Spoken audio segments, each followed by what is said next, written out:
Hello everyone, আজকে আমরা সানি আর আমি প্রতিযোগিতা নিব তরমুজ। দুইটা সুন্দরভাবে আমরা কেটে নিয়েছি, সানির এক ভাগ আমার এক ভাগ।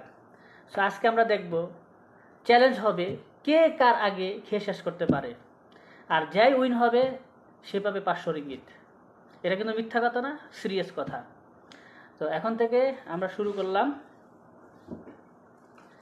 ওকে, 1 2 3।